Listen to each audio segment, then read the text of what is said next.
disappointment can be a disease. It can eat away our ability to dream, our ability to hope, and hope deferred makes the heart sick, one proverb says, the King James Version. And when you think about the disease of disappointment, it's misleading, meaning that, there's never a way that a disease in my body is a good thing. We don't ever think of that in a positive sense. Disappointment, while it's not a positive thing to feel or experience, it is in its own way the necessary flip side of having hope. If you don't hope, you can't be disappointed. If you never are willing to risk disappointment, you can't hope. And man, am I preaching to myself today, because look, I've spent large chunks of my adult life thinking that I could figure out a strategy to avoid disappointment and still get the things I hope to have. Whether that's with people, man, they let me down. I'm not going to reach out to them because these last 3 times they let me down. I'm not going to invest in that relationship because, look, man, what did that get me with this person over here? Or what did that get me last time that I encouraged them? I'm not saying anything this time. I'm not going out of my way. It's embarrassing to admit that, but even in some of the goals that I've reached that were disappointing, or the things that I tried to achieve and I didn't get the success that I wanted and I was disappointed, I developed a strategy. And it was a secret strategy. I never came out and said, hey, I'm going to set out to avoid disappointment. But I definitely did that in some major ways in my life. Still am tempted to do it sometimes, like not going to go for it, not going to initiate it, because what if it doesn't work out? All of these things are familiar to us. But, disappointment, hope deferred, a dream that doesn't come to pass, things that don't work out the way you wanted, disillusionment, wishing life would be one way and experiencing it another way. Man, if you don't learn how to recognize that stuff and check it and treat it and deal with it and process it in a good way that honors God and involves Him and brings in His Spirit to help you interpret it, it will spread. That unchecked disappointment will spread. It'll spread into your language. It'll spread into your way of thinking. It'll spread into, sometimes even subconsciously, the way that you approach your day, the way you carry yourself, the way you treat your body. Like, what's the point in taking care of yourself? Doesn't ever work out for you anyway. You tried that before. So disappointment is definitely a disease if left unchecked. But if treated, I actually think it can be one of the things that God can use to develop our trust in Him, because through being disappointed, that's how God moves us on sometimes, or through being disappointed in something, that's how we see that it was empty to begin with. All right, so as I teach this today about disappointment, and I think about, well, if we're going to experience disappointment, if we hope, there's no potential for hope without the risk of disappointment. That's my basic premise here. There is no, put that down somewhere, write that down somewhere. There is no potential for hope without the risk of disappointment. I might even need to say it more strongly than that. There is no potential for glory without potential disappointment. And I don't mean glory for just your own self, your own sake, like, oh, I want glory. But man, if you don't show up for the race, you can't win it. If you don't show up for the fight, there's no crown. If you don't engage in the struggle, there is no victory. And to risk disappointment, to risk that it's going to feel like it was all for nothing, to risk that you're going to lose the money, or to risk that you're going to waste your time, or to risk that it's going to be awkward, that's the part of it.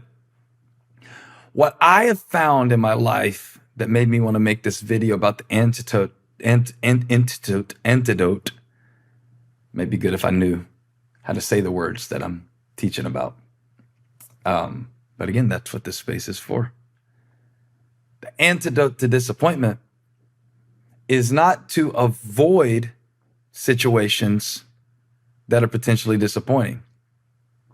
That's going to guarantee a deeper disappointment in the end. You know that, right? That's going to guarantee that not only are you disappointed in an event, but you're disappointed in the entire trajectory and outcome of your life. That's what that's going to do. If you try to avoid disappointment, like isolate yourself and never play unless you know you can win, and never do anything unless you know somebody's going to do it back for you. If reciprocation is the entry price for any good deed that you do, or you have to have the instant gratification and validation of everything that you put your heart into working or being accepted or applauded, that in itself is a recipe for resentment.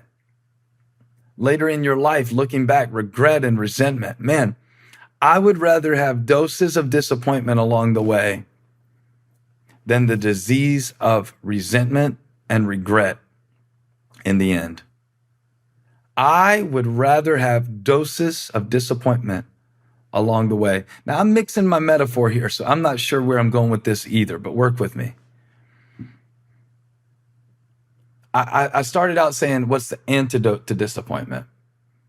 But now I want to talk about how there are doses of disappointment that we have to be willing to go through in order to avoid ending our life in a state of regret or resentment. There are moments that we have to push through of rejection to get to a place where we are willing to risk so that we can have true connection and love in our lives. Yeah. And to me, the key is like how they say, don't put all your eggs in one basket. I think the antidote to disappointment is don't put all your hopes in one outcome. That's what the saying means, don't put all your eggs in one basket. That's what a money manager would tell you, diversify. Don't just put your money over here in U.S. stocks, put them in international stocks, not just in small cap, large cap, and have some with bonds and 15% here and 20% there, and your real estate. A good financial advisor is not going to tell you, I got a hot tip from my brother about what Tesla's doing today. Nah, unless you know what you're doing. Most of us, we have to diversify. Now, I'm not here to give financial wisdom, but in spiritual terms, diversification of your hopes is really important as an antidote to disappointment. In order to avoid being ultimately devastated by the disappointments of life, you got to have a lot of things going at once. And that does mean that if you put all your hope on any one thing other than God, other than Jesus, it's coming down eventually. If it's a number on a scale that you want to reach, if it is an amount that you want to reach in your financial life this year or in 10 years, which I think those things are great as motivators to move and to incorporate the things you want in your life to feel progress, right? But those things can't be God, because Paul says in Romans 5, we rejoice in the hope of the glory of God that does not disappoint. That's what doesn't disappoint. Now, if my hope is, man, God's going to use this, God's going to get me through this, God is working in this, I'm learning from this, then that's very different than I must have this, I must do that, it must be this way. Every time I've done that, it's backfired.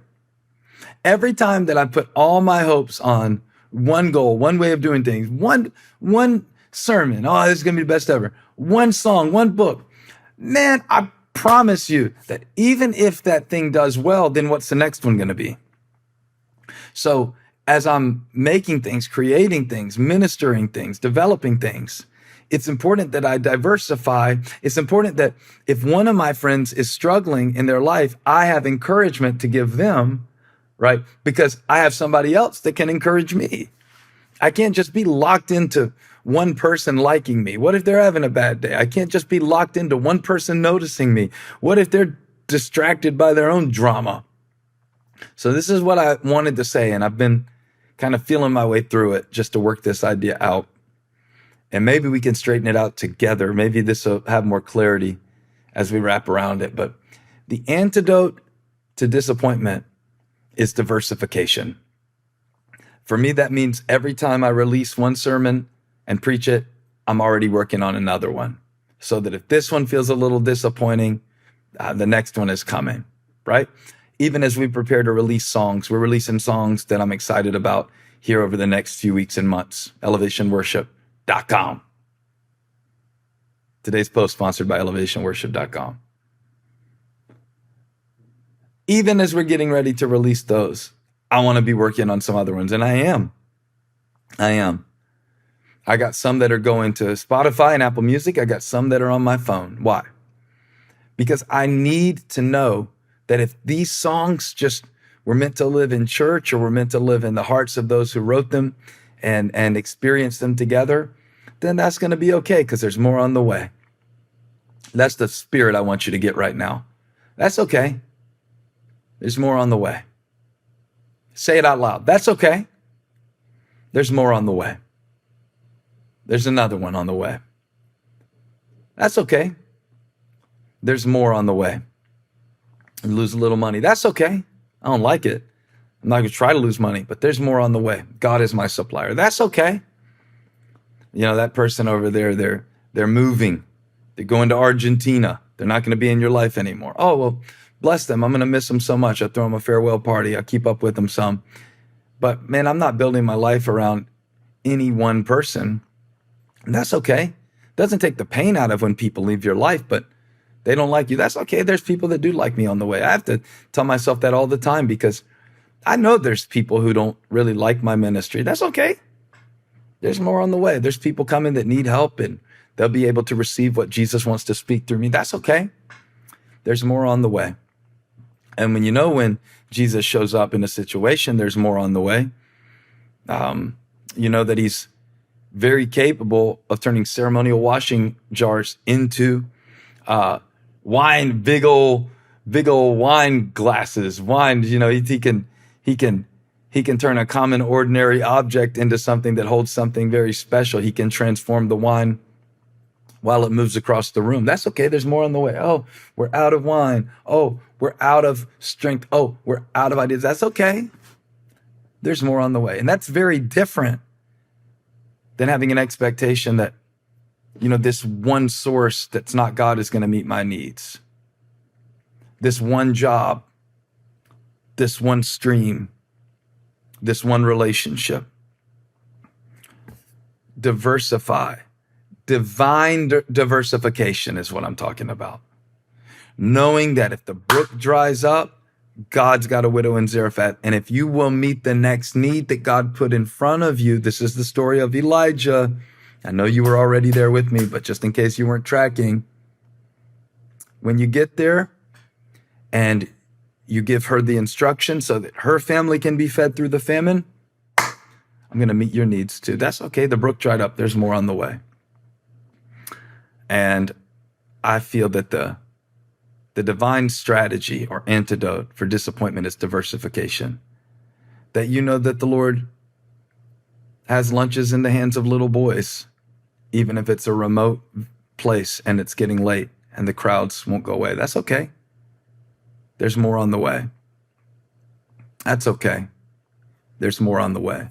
That mentality, that spirit, not because I'm so good, but because God is within me. And there are rivers of living water that flow from me. That's okay. There's more on the way. Easy to say, harder to live. So let's live it a little bit today. I'm not talking about not getting your sights set and focusing on something. Yesterday, I talked about focusing. I believe in focusing. I believe in setting goals and targets. I believe in insisting on reaching them and not just watering down what you want to match what you think you can do.